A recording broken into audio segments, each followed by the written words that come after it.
আসসালামু আলাইকুম গাইস, কে বছর পর কেমন আছেন? আশা করি সকলে ভালো আছেন। আমার একটি নতুন ব্লগ ভিডিওতে সকলকে স্বাগতম।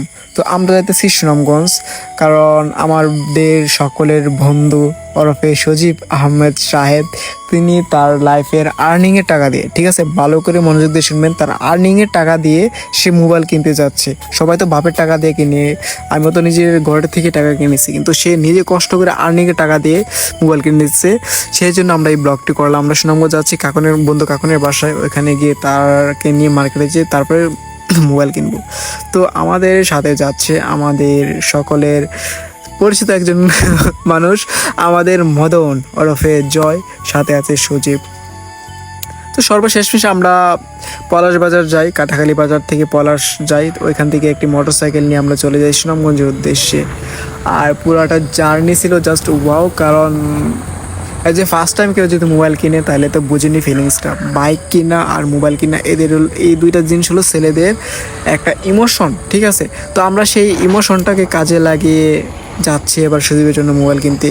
আর এটা হলো গিয়ে চালবনের সেই বিখ্যাত ভাইরাল রাস্তা, যে রাস্তাটা মানে এখানে আসলে অনেকেই এখানে অনেক ধরনের ভিডিও করে, তাই আমি একটু ছোটোখাটো ভিডিও করলাম। আর একটু সামনে যাইতে না যাইতে দেখি আমাদের এলাকার এক বড় ভাই ওরফে রিমন ভাই, দেখেন আপনারাই।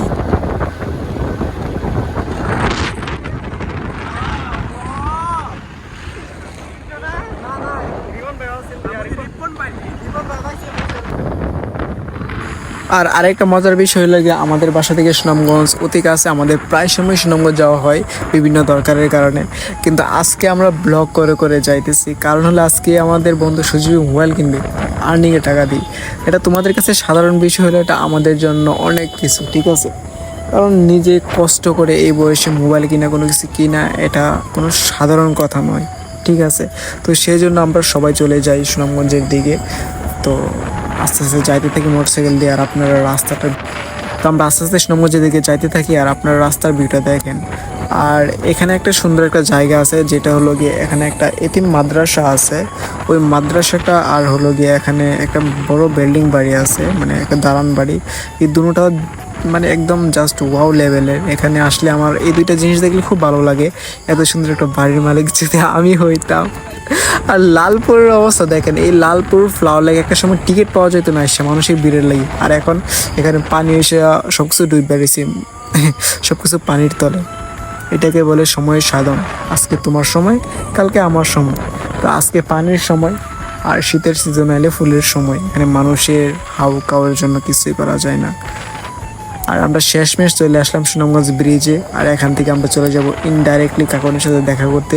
সে আমাদের জন্য অপেক্ষা করতেছে। তো সবার আগে আমরা তার কাছে যাব, গিয়ে তার সাথে দেখা করব। তো বাকিটা কি হয় না হয় দেখতে থাকি। আর আমরা এখন সুনামগঞ্জে ব্রিজে মোটরসাইকেল থেকে নামবো, নাইমা লোকটা মানে মোটরসাইকেলের ভাড়া দিয়ে তারপর চলে যাব আমাদের গন্তব্য স্থানে, ওরফে আমাদের কায়েব উদ্দিন কাকনের কাছে। তো আপনারা ব্লগটা দেখতে থাকেন মনোযোগ দিয়ে। আর সর্বশেষমেশ আমরা সুনামগঞ্জ ব্রিজে মোটরসাইকেল থেকে নামে ওইখান থেকে উঠুন নিয়ে চলে যাই ট্রাফিক পয়েন্ট, কারণ মোটরসাইকেল ইনডাইরেক্টলি যায় না। আর আমরা ওইখান থেকে চলে আসলাম, আর তাদেরকে পাঠিয়ে দিলাম বালুর মাঠে ওইখানে আড্ডা দেওয়ার জন্য। আর আমি আর কাকানে চলে যাই, ওর বাসায় একটু দরকার ছিল ওইখানে। তো ওইখান থেকে রিক্সাতে আসতেছি, ও ভাবছিল সেলফি তুলতেছি, কিন্তু আসলে আমি ভিডিও ক্যামেরা অন করে রাখছি একটু দুষ্টামি করে। তো সে ভাবছে আসলে সেলফি তুলতেছি, তারপরে ভিডিওর মাধ্যমে সেলফি নিলাম আর কি, ভিডিওর সাইড থেকে। তো দুই বন্ধু রিক্সা দিয়ে ঘুরলাম শহরটা। আমরা আরেকটা বন্ধুর গেছিলাম আগে আনার জন্য, ওই যে পাশে যে বন্ধুটা ছিল ওইটারই। তো সবাই মিলে বালুর মাঠে গেলাম, ওই যে river view, Sunamganj river view বালুর মাঠ, ওখানে বসে আড্ডা দিলাম সবাই। অনেক মজা হইলো, অনেক আনন্দ হইলো, যা বলার বাহিরে আমাজি। আর সবাই একটু ক্লান্ত ছিলাম, তো সেজন্য একজনকে পাঠালাম চা অর্ডার দেওয়ার জন্য। এখন এখানে পানি খাচ্ছে, সে এতটাই গরিব হয়ে গেছে, 15 টাকা দা পানির বোতল না কিনে বৃষ্টির পানি মাটি থেকে নিয়ে খাচ্ছে। তার মতো গরিব যদি আপনারা তার মতো গরিব যদি আপনারা রাস্তাঘাটে দেখেন, তাহলে কিছু টাকা পয়সা দিয়ে তাকে কিন্তু সাহায্য করবেন, ঠিক আছে। সে এসেছিল এই স্কুল থেকে কিছু সাহায্য নিতে, স্যারেরা বলছে এখন না, ঈদের পর, কারণ এখন দিলে ঈদের বাজেট তারা এখান থেকে নিয়ে নিবে।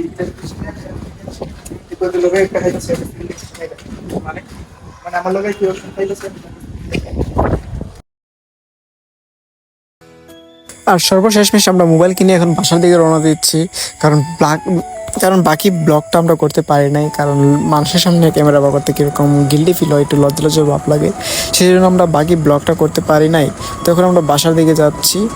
তো ব্লগটা কেমন লাগছে জানি, এতটা ভালো হয় নাই, কারণ এটা তেমন একটা সুন্দর হয় না, এত বেশি একটা টপিক ছিল না, সাধারণ একটা টপিক ছিল, কিন্তু এটা বন্ধু স্মৃতির জন্য এটা করা হয়েছিল, কারণ এটা সজীবই বলছিল যে একটা ব্লগ করার জন্য, তাহলে আমরা ব্লগ করতাম না।